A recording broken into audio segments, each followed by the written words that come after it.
It's a film that reminds us that even though there's a lot of bad people in this world doing the worst things imaginable, there are also still good men fighting to bring them to justice. And maybe that's something we could all do with remembering. God loves us with an endless love, and his faithfulness endures forever. Hello, everybody. We're going to be reacting to some trailers, a trailer, and a particular review surrounding this film that's been out lately called Sound of Freedom. This is a really important film made by Angel Studios, the same company who made The Chosen Show, which I've been frequently reviewing on this channel, as well as the Wingfeather Saga animated series, which I'll look into at some point, as well as a number of other media that seem to be getting some positive attention. Now, this film has been causing quite the stir lately. It features the actor named Jim, who played Jesus Christ in The Passion of the Christ by Mel Gibson. And this is a really important film because Sound of Freedom touches on some very sensitive topic matters. It's about this man who rescues children from this terrible trafficking industry. It's a disgusting industry, and it deserves to be exposed in this manner. And this film has been spreading like wildfire, just purely through word of mouth. So let's react to it and then watch a certain reviewer's take on it. How many pedophiles you got? 288. How many kids you found? July 4th, America Day. It is the fastest growing international crime network that the world has ever seen. It has already passed the illegal arms trade, and soon it's gonna pass the drug trade. Because you can sell a bag of cocaine one time to a child 5 to 10 times a day. God's children are not for sale. Boom! Best line in the entire thing. That God's children are not for sale. Like, you need to treat these children like the way Jesus Christ would, you know? It's just, children matter, you know? And children are the next generation. This film is all about just rescuing just innocent children from this disgusting trade, and I'm so glad films like this are being made, honestly. How long you been doing this? 12 years now. How many pedophiles you got? 288. How many kids you found? Timoteo, tú rescatas niños, ¿verdad? Puedes ayudarme a encontrar mi hermana. This is based on a true story, by the way. Yeah, based on a true story. Homeland Security, you know we can't go off rescuing Honduran kids in Colombia. Which means she'll disappear for good. Imagine walking into her room right now, seeing an empty bed. Gosh. What we do? You quit your job, and you go and rescue those kids. Quite right. No one deserves to have to be put through that nonsense. Could be at Moscow, Bangkok, LA. God, just being taken away from your family, all for someone else's perversions. To a place where you don't understand. No one goes in. Not the army, not the police, not us. What if this was your daughter? There's no Marine unit coming. You're on your own. This job tears you to pieces. And this is my one chance to put those pieces back together. When God tells you what to do, you cannot hesitate. Caviezel, that's the surname.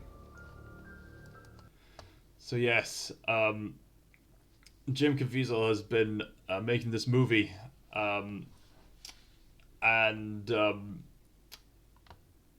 it's been doing so well. It's managed to beat Indiana Jones and the Dial of Destiny at the box office. Now, that's huge. I mean, Sound of Freedom is an independently made film whose screenings are only half as much as what Dial of Destiny can branch out to. And Dial of Destiny is failing. And you'd think, well, why is Indiana Jones, of all things, failing to an independent movie?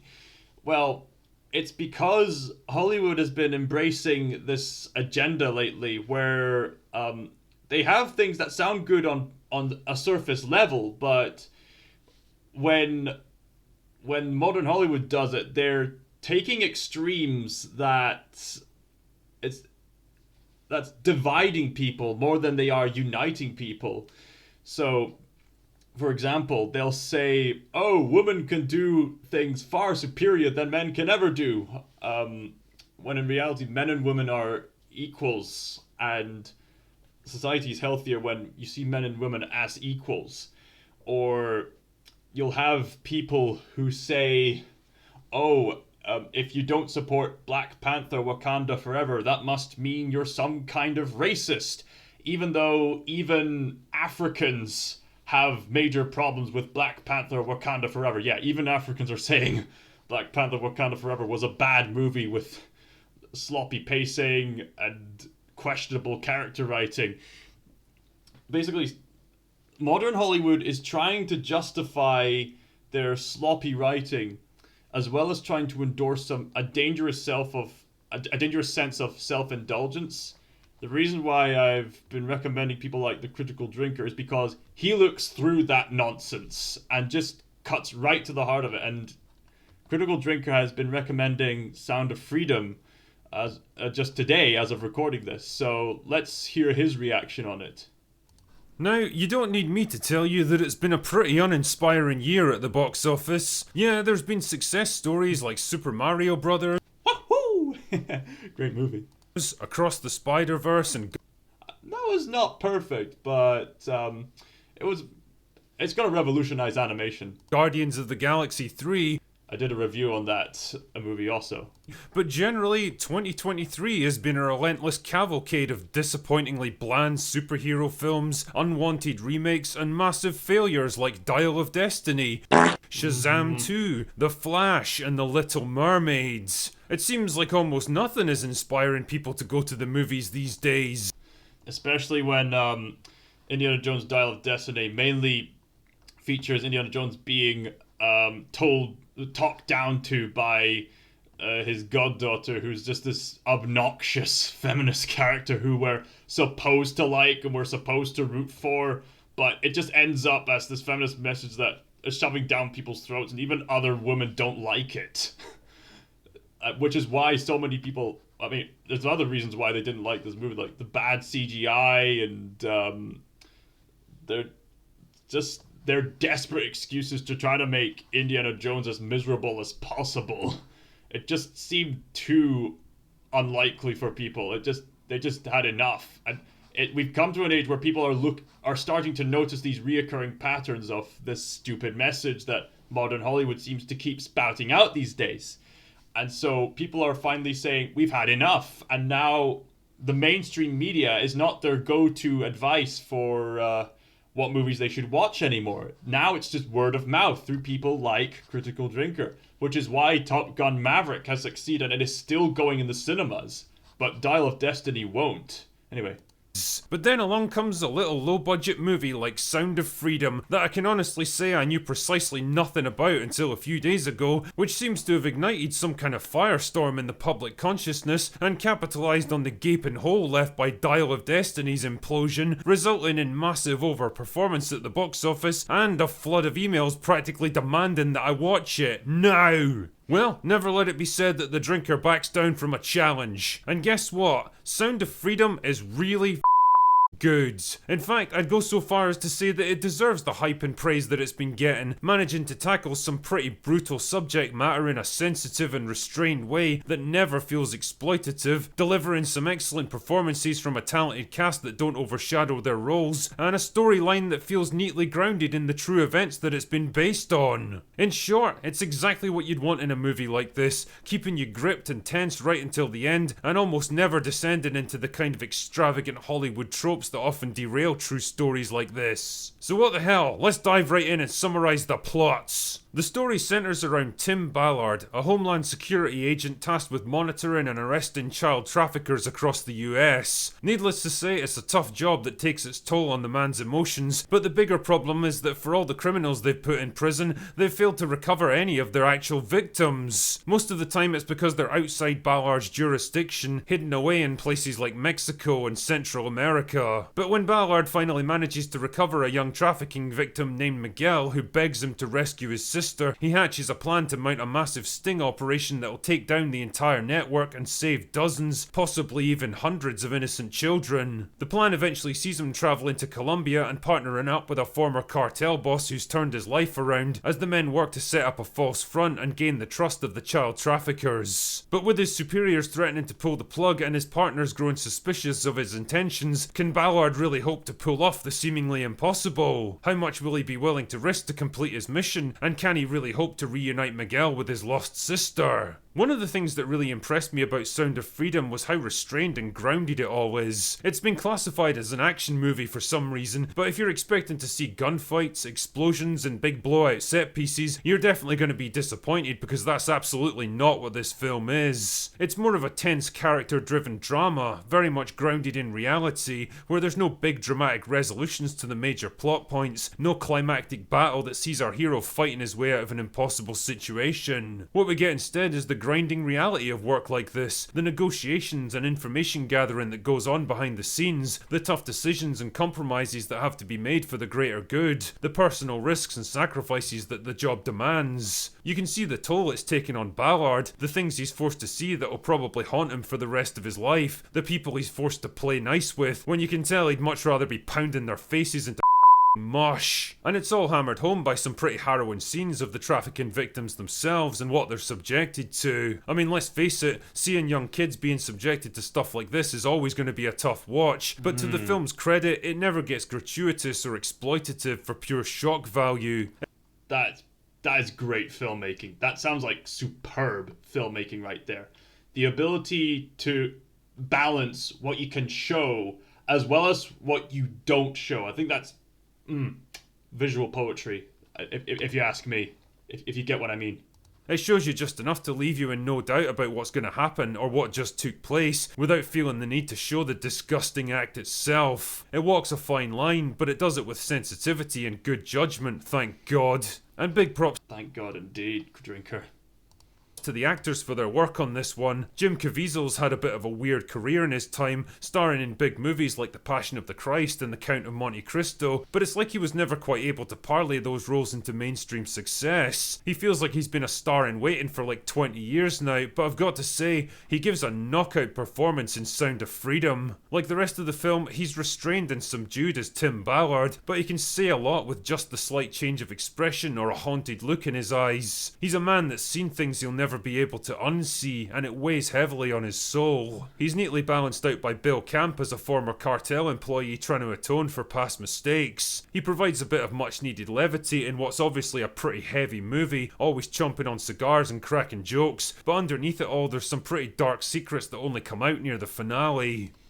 Yeah, you need a bit of humour to get out of that dark place.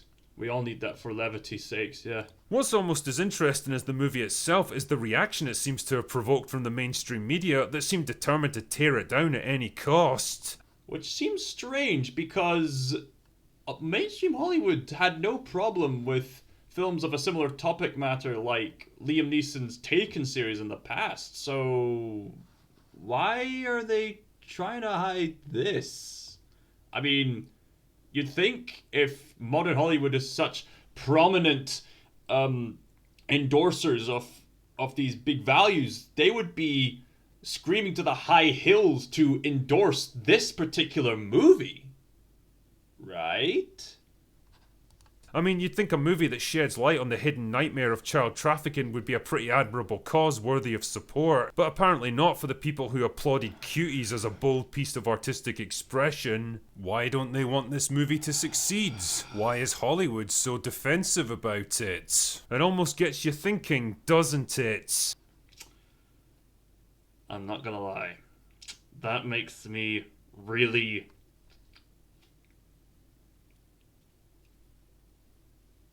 angry.